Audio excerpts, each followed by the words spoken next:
Hello friends, welcome back to our channel. ഇന്ന് റിവ്യൂനായിട്ട് കൊണ്ടുവന്നിരിക്കുന്നത് പറഞ്ഞു കഴിഞ്ഞാൽ ഒരു 7 സീറ്റർ വാഹനമാണോ, അതും ഏറ്റവും അധികം മൈലേജ് ഉള്ള ഒരു 7 സീറ്റർ വാഹനമാണ്. അപ്പോൾ അതിന്റെ കൂടുതൽ ഡീറ്റെയിലേക്ക് പോവാം ഫ്രണ്ട്സ്. അപ്പോൾ വണ്ടി കണ്ടപ്പോൾ തന്നെ നിങ്ങൾക്ക് മനസ്സിലായിട്ടുണ്ടാവും, ഇത് നമ്മുടെ എർട്ടിക ഉണ്ടോ. എർട്ടിക വീഡിയോ വണ്ടിയാണ്. അത് ഈ വണ്ടിക്ക് സ്പെഷ്യാലിറ്റി എന്ന് പറയാനായിട്ട് തന്നെ ലിമിറ്റഡ് എഡിഷൻ വണ്ടിയാണോ. ഗ്രാഫിക്സും അലോയ്സ് ഒക്കെ എക്സ്ട്രാ വന്നിട്ടുള്ള വണ്ടിയാണ്. വീഡിയോയിൽ തന്നെ 2014 മോഡൽ വണ്ടിയാണ്. 92,000 കിലോമീറ്ററാണ് ഈ വണ്ടി ആകെ ഓടിയിരിക്കുന്ന കിലോമീറ്റർ. അത്യാവശ്യം നല്ല രീതിയിൽ മൈലേജ് ഉണ്ട്. ഏകദേശം ഒരു 18-ന് 21-ന് ഇടയ്ക്ക് മൈലേജ് ഉണ്ട്. ഒരു സ്വിഫ്റ്റിന്റെ മൈലേജും മെയിൻ്റെനൻസ് കോസ്റ്റ് മാത്രമാണ് ഈ വണ്ടിക്ക് വരുന്നത്. വണ്ടിയുടെ മൊത്തത്തിലുള്ള വ്യൂ നോക്കുമ്പോഴേ അത്യാവശ്യം ഹൈറ്റും കാര്യങ്ങളും വരുന്നുണ്ട്. നല്ല രീതിയിലുള്ള ലെങ്ത്തും വണ്ടിക്ക് വന്നിട്ടുണ്ട് കേട്ടോ. പിന്നെ ഈ മേജറായിട്ട് എടുത്ത് പറയേണ്ടതെന്ന് പറഞ്ഞാൽ ഈ വണ്ടിയുടെ ഓരോ ബോഡി ലൈൻസ് നോക്കുമ്പോഴറിയാം ഈ വണ്ടിയുടെ ക്വാളിറ്റി എന്താണെന്നുള്ളത്. അത് ഈ വണ്ടിക്ക് എടുത്ത് നിൽക്കുന്ന ഒരു ക്വാളിറ്റി ഉണ്ടോ. സാധാരണ ഇരട്ടിക്ക് വരുമ്പോഴായാലും യാതൊരു തരത്തിലുള്ള ബോഡി ഷേപ്പും കാര്യങ്ങളും കിട്ടുന്ന വണ്ടികൾ കുറവാണ്. അപ്പോൾ ഇതിന്റെ ഓരോ ബോഡി ലൈൻസ് അത്ര പെർഫെക്റ്റിലാണ് നിൽക്കുന്നത്. നല്ല രീതിയിൽ കൊണ്ടുവരുന്ന വണ്ടിയാണ്. വണ്ടിയുടെ ഇന്റീരിയറിലേക്ക് പോവാം. ഇന്റീരിയർ നോക്കുമ്പോൾ തന്നെ കാണാവുന്നതാണ്. നല്ല സ്പേഷ്യസ് ആയിട്ടുള്ള ഇന്റീരിയർ ആണോ. കയറി ഇറങ്ങാനായിട്ട് യാതൊരു വിധത്തിലുള്ള ടഫോ കാര്യങ്ങളോ അല്ല. ഒരു ഇന്നോവയുടെ തന്നെ സ്പേസ് അതുപോലെ തന്നെ മെയിൻറ്റെയിൻ ചെയ്യുന്ന വണ്ടിയാണോ. ആൻഡ്രോയിഡ് സ്ക്രീനും കാര്യങ്ങളും വന്നിട്ടുണ്ട്. ഫോട്ടോ പോയിന്റ് ഉൾപ്പെടെയുള്ള ഫീച്ചേഴ്സും വണ്ടിക്കുണ്ട് കേട്ടോ. നല്ല ബാക്ക് സൈഡ് നോക്കാം. ബാക്ക് സൈഡ് നോക്കുമ്പോഴായാലും ഇവിടെയും നല്ല രീതിയിലുള്ള സ്പേസും കാര്യങ്ങളൊക്കെ വന്നിട്ടുണ്ട് കേട്ടോ. നല്ല ലെഗ് റൂമോ ഹെഡ് റൂമോ വരുന്ന വണ്ടിയാണ്. അതുപോലെ ബാക്ക് AC വെന്റും കാര്യങ്ങളൊക്കെ വന്നിട്ടുണ്ട് കേട്ടോ. ഇത് കയറി ഇറങ്ങാനായാലും ഇത്രയും ഈസിയാണ്. കയറി ഇരുന്നാലും നല്ല സ്പേസ് തന്നെ കേട്ടോ. ഇത്രയും സ്പേസ് നോർമൽ ഡ്രൈവിംഗ് പൊസിഷനിലാണ് വണ്ടിയുടെ സീറ്റ് ഇപ്പൊ നിലവിൽ ഇട്ടിട്ടുള്ളത്. ഇത്രയും സ്പേസ് തന്നെ ബാക്കിലേക്ക് വരുന്നുണ്ട്. പിന്നെ വണ്ടിയുടെ ബാക്ക് റോ സീറ്റ് കാണിച്ചു തരാം. ബാക്ക് റോ സീറ്റ് നോക്കുമ്പോൾ തന്നെ നമുക്ക് കാണാവുന്നതാണ്. അത്യാവശ്യം പിള്ളേർക്ക് ഇരിക്കാവുന്ന രീതിയിലുള്ള സ്പേസ് ആണ് വരുന്നുള്ളൂ. ബാക്കി സീറ്റ് കവർ നോക്കുമ്പോഴായാലും കമ്പനി സീറ്റ് കവറൊക്കെയാണ് ഈ വണ്ടിക്ക് കൊടുത്തിട്ടുള്ളത് തന്നെ. ചെറിയ ബഡ്ജറ്റിൽ, അതായത് ആവറേജ് ബഡ്ജറ്റിൽ നല്ല രീതിയിൽ മൈലേജ് കിട്ടുന്നത്, ഡെയിലി യൂസ് ചെയ്യാൻ പറ്റുന്ന 7 സീറ്റർ വാഹനത്തിൽ ഒരേ ഒരു വാഹനമാണ് നമ്മുടെ എർട്ടിക. ബോഡി ഷേപ്പിന്റെ കാര്യത്തിലായാലും അത്യാവശ്യം സ്റ്റൈലിഷ് ബോഡി ഷേപ്പും കാര്യങ്ങളൊക്കെയാണ് വണ്ടിക്ക് വന്നിട്ടുള്ളത്. എല്ലാവർക്കും തന്നെ അക്സെപ്റ്റ് ചെയ്യാൻ പറ്റുന്ന രീതിയിലാണ് ഈ വണ്ടിയുടെ ബോഡി ഷേപ്പ് ഒക്കെ നിൽക്കുന്നത്. വണ്ടിയുടെ ബൂട്ട് സ്പേസ് നോക്കാം. ബൂട്ട് സ്പേസ് നോക്കുമ്പോൾ ഒരു ചെറിയ സ്പേസ്, അതായത് കുറച്ച് ചെറിയ എന്തെങ്കിലും സാധനങ്ങൾ വയ്ക്കാവുന്ന സ്പേസ് മാത്രമാണ് വരുന്നുള്ളൂ. പിന്നെ ഈ സീറ്റ് ഹോൾഡ് ചെയ്തിട്ട് കഴിഞ്ഞാൽ അത്യാവശ്യം നല്ല രീതിയിലുള്ള ബൂട്ടായിട്ട് നമുക്ക് കൺവേർട്ട് ചെയ്യാനും പറ്റും കേട്ടോ.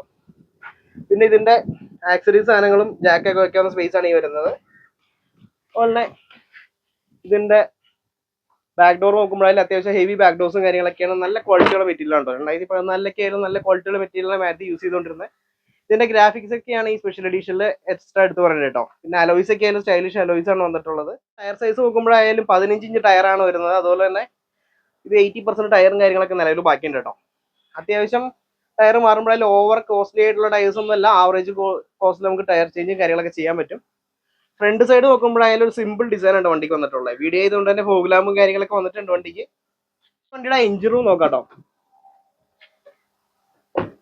എഞ്ചിൻ റൂം നോക്കുമ്പോൾ തന്നെ നമുക്ക് ബോണറ്റ് തുറന്നു കഴിയുമ്പോൾ തന്നെ അത്യാവശ്യം നല്ല വെയിറ്റും കാര്യങ്ങളുണ്ട്. തീരെ ലൈറ്റ് വെയിറ്റ് ബോഡിയൊന്നും അല്ല ഇരട്ടിക്ക് വരുന്നത്. ഈ കാണുകയാണോ എഞ്ചിൻ റൂം. കറക്റ്റ് സ്വിഫ്റ്റിന് സമാനമായിട്ടുള്ള എഞ്ചിനാണ്. DDIS ടെക്നോളജിയിലുള്ള എഞ്ചിനാണ് വരുന്നത്. പിന്നെ ബാറ്ററി കാര്യങ്ങളൊക്കെ നോക്കുമ്പോൾ ആമറോണിന്റെ ബാറ്ററിയാണ്. ഒരുപാട് പഴക്കോ കാര്യങ്ങൾ വന്നിട്ടില്ല. അബ്രോണും കാര്യങ്ങളൊക്കെ നോക്കുമ്പോഴായാലും അറിയാം വേറെ ആക്സിഡന്റ് ഒന്നും തന്നെ മീറ്റ് ചെയ്യാത്ത വണ്ടിയാണോ. അതുപോലെ തന്നെ ബോണറ്റിന്റെ ഒക്കെ പേസ്റ്റിങ്ങൾ നമുക്ക് ശ്രദ്ധിച്ചറിയാവുന്നതാണ്. ഒരു തരത്തിലും പൊട്ടിച്ചിട്ടോ റീപ്ലേസ് ചെയ്തിട്ടില്ല കേട്ടോ. അപ്പൊ ഇതിന്റെ മെയിൻ്റെനൻസ് കോസ്റ്റ് പറഞ്ഞാൽ നോർമൽ സ്വിഫ്റ്റിന്റെ അതേ മെയിൻ്റെനൻസ് കോസ്റ്റ് കൊണ്ടു നടക്കാൻ പറ്റിയ എഞ്ചിനാണ്. ഇതിലും മേജർ കംപ്ലൈന്റ് ഒന്നും തന്നെ വരില്ല കേട്ടോ. ഡെയിലി യൂസ് ചെയ്യാൻ പറ്റുന്ന ഒരു 7 സീറ്റർ. അതും 7 സീറ്റർ വാഹനങ്ങളിൽ അധികം ഡെയിലി യൂസ് ചെയ്യണവർ വളരെ കുറവാണ്. കാരണം മൈലേജിന്റെ പ്രശ്നം. ഈ വാഹനത്തിന് അങ്ങനെ ഒരു വിഷയം വരുന്നില്ല കേട്ടോ. ഫ്രണ്ട്സ്, ഈ വണ്ടിയുടെ ഡ്രൈവിംഗിന്റെ കാര്യം പറയുമ്പോൾ അതിൽ സ്റ്റിയറിംഗ് ഒക്കെ അഡ്ജസ്റ്റ് ചെയ്ത് നമുക്ക് ഡ്രൈവ് ചെയ്യാവുന്നതാണ്. അപ്പോൾ നമുക്കിവിടെ കംഫോർട്ട് അനുസരിച്ച് മാറ്റാം കേട്ടോ. അതിലെ ഓടിക്കുമ്പോൾ എന്ന് പറഞ്ഞു കഴിഞ്ഞാൽ പക്ക ഒരു ഇന്നോവ ഓടിക്കുന്ന ഫീൽ ചെയ്ത് തന്നെ പോകാം കേട്ടോ. അത്രയും ഹൈറ്റിലും കുറച്ചുകൂടെ താഴെയാണ്. എന്നാലും നമുക്ക് റോഡിന്റെ വിസിബിലിറ്റിയും കാര്യങ്ങളൊക്കെ പക്കയുണ്ടോ.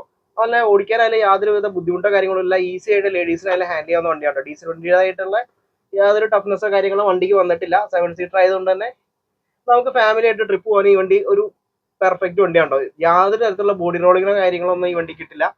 എർട്ടിക എല്ലാവർക്കും ഇഷ്ടപ്പെട്ടു എന്ന് വിചാരിക്കുന്നു. വണ്ടി മാക്സിമം നമുക്ക് യൂസ് ചെയ്ത് മുതലാക്കാൻ പറ്റിയ ഒരു വണ്ടിയാണ് ഡെയിലി യൂസ് ചെയ്ത്. അതുപോലെ തന്നെ ഈ വാഹനത്തിൽ ലോങ് പോകുമ്പോഴല്ലേ യാതൊരു തരത്തിലുള്ള ബുദ്ധിമുട്ടോ കാര്യങ്ങളോ ഒന്നുമില്ല. ബോഡി റോളിങ്ങോ ഒന്നും തന്നെ ഫീൽ ചെയ്യാത്ത വണ്ടിയാണോ. അപ്പൊ ഇന്ന കാര്യങ്ങൾ പറയാൻ തന്നെ ഈ വണ്ടി സ്പെഷ്യൽ എഡിഷൻ ആണ്. ഇനി നമുക്ക് അടുത്ത ദിവസം നമുക്ക് ഈ വണ്ടിയുടെ തന്നെ 2016 മോഡൽ വണ്ടിയുടെ അത് ZDI+ ടോപ്പ് എൻഡ് വരുന്ന പുഷ് ബട്ടൺ സ്റ്റാർട്ടറിന്റെ വണ്ടിയുടെ റിവ്യൂ അടുത്ത ദിവസം വരുന്നതാണ്. അതെല്ലാവരും കയറി കാണണം. അത് കഴിഞ്ഞിട്ട് കമ്പയർ ചെയ്തിട്ട് നിങ്ങൾക്ക് പറ്റുന്ന വണ്ടി ഏതാ വെച്ചാൽ സെലക്ട് ചെയ്യാവുന്ന കേട്ടോ. അപ്പൊ ഈ വണ്ടി കൊടുക്കാനുള്ളതാണ്. 2014 92,000 കിലോമീറ്ററാണ് ഓടിയിരിക്കുന്നത്.